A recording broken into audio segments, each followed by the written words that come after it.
আসসালামু আলাইকুম।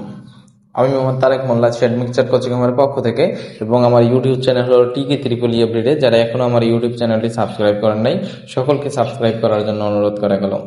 তো আজকে আমার আলোচ্য বিষয় হলো ইলেকট্রিক্যাল সার্কিট 2 এর খুবই গুরুত্বপূর্ণ একটা টপিক, সেটা হলো ডেল্টা এর ম্যাথ। আমরা এর আগে একটা ডেল্টার ম্যাথ করছিলাম, এখন আসলে আমরা আরেকটা টাইপের ম্যাথ করব। এই দুইটা ম্যাথ করলেই তাইলে আমরা ইনশাল্লাহ ডেল্টার যে ম্যাথগুলো আছে ওইগুলো সলিউশন করতে পারবো। এখন ইলেকট্রিক্যাল সার্কিট 2 এর ডেল্টার ম্যাথগুলো করতে হলে আমাদের যে সূত্রগুলো জানতে হবে সেটা আমরা আগে থেকেই লিখে দিছিলাম। তো সূত্রগুলো জানার জন্য ডেল্টার ম্যাথ ইজি।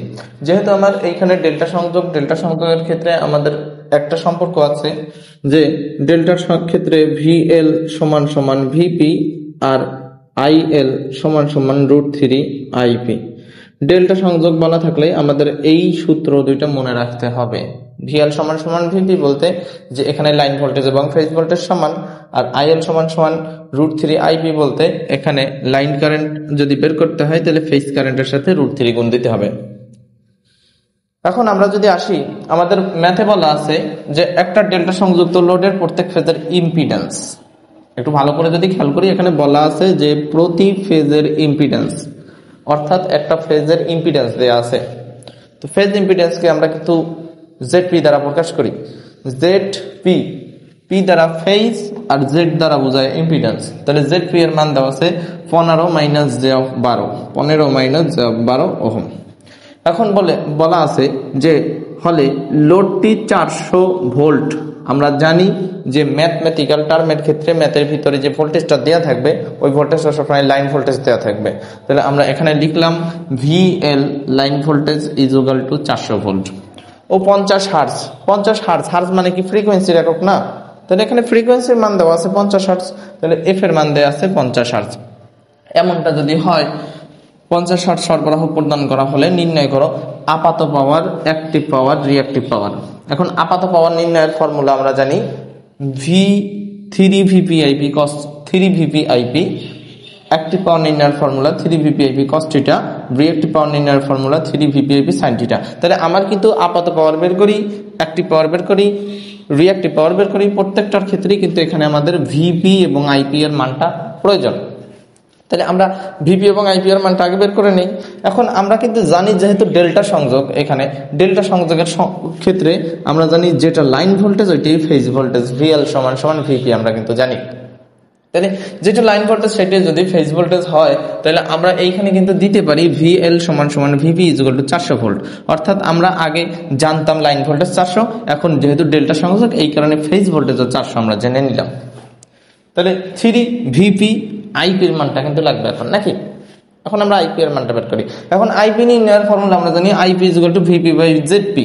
এখন ভিপি এর মান পাইছি এবং জেডপি এর মান দেয়া ছিল, এখান থেকে আমরা কি ভিপি/জেডপি এর মাধ্যমে কি আইপি এর মান বের করতে পারি না? তাহলে আমরা বলতে পারি আইপি ইজ ইকুয়াল টু ভিপি/জেডপি। ভিপি এর মান 400 আর জেডপি এর মান হলো 15-j/12। এটা যদি আমরা পোলার ফর্মে ক্যালকুলেশন করি তাহলে আমরা পাচ্ছি হলো 20.82 আর কোণের মান পাচ্ছি 38.66। এখন আপাত পাওয়ার বের করি, কারণ আইপি এর মান লাগতো, ভিপি এর মান লাগতো, দুইটা মান লাগতো, দুইটাই আমরা বের করে নিছি। এখন আপাত পাওয়ার যদি বের করতে যাই, আপাত পাওয়ার 3VPIP। এখন আমরা দিলাম 3VPর মান আমরা জানি 400 এবং আইপি এর মান 20.82। এইটার যদি ক্যালকুলেশন করি তাহলে 24,984 VA পাই, ভোল্টেজ এম্পিয়ার। অর্থাৎ এইটা হলো আপাত পাওয়ারের একক VA। ক্লিয়ার? অ্যাক্টিভ পাওয়ার নির্ণয়ের ফর্মুলা 3VPIP cos θ। তাহলে আমরা দিলাম 3VPর মান 400, আইপির মান 20.82, কজের জায়গায় আমরা কজ দিলাম, থিটার মান তো আমরা মাত্র পাইলাম 38.66। এটা যদি ক্যালকুলেশন করি তাহলে আমরা পাবো 19,509.17 ওয়াট। এখন যদি আমরা রিঅ্যাক্টিভ পাওয়ার বের করতে যাই, রিঅ্যাক্টিভ পাওয়ার নির্ণয়ের ফর্মুলা হলো 3VPIP sin θ। তাহলে আমরা 3 এর জায়গায় 3 দিলাম, ভিপির মান 400, আইপির মান 20.82 ইন্টু সাইন থিটার মান তো আমরা জানি 38.66। এটা যদি ক্যালকুলেশন করি তাহলে 15,607.45। দেখেন আসলে ম্যাথগুলো কতটা ইজি। তাহলে এই যে ম্যাথগুলো যে কতটা ইজি সেটা যদি দেখেন তাহলে এই ম্যাথগুলো কেন আপনি ছাড়বেন? আপনি তো জানেন যে স্টার সংযোগের ক্ষেত্রে একটা ম্যাথ থাকবে 100%, অথবা ডেল্টা সংযোগের ক্ষেত্রে, অর্থাৎ স্টার ডেল্টা দুইটা ম্যাথের ভিতরে একটা ম্যাথ 100% থাকবে। তো আমি যেহেতু ম্যাথগুলো এত সহজ, তাহলে কেন ক্যারি করবো না, অবশ্যই ক্যারি করবো।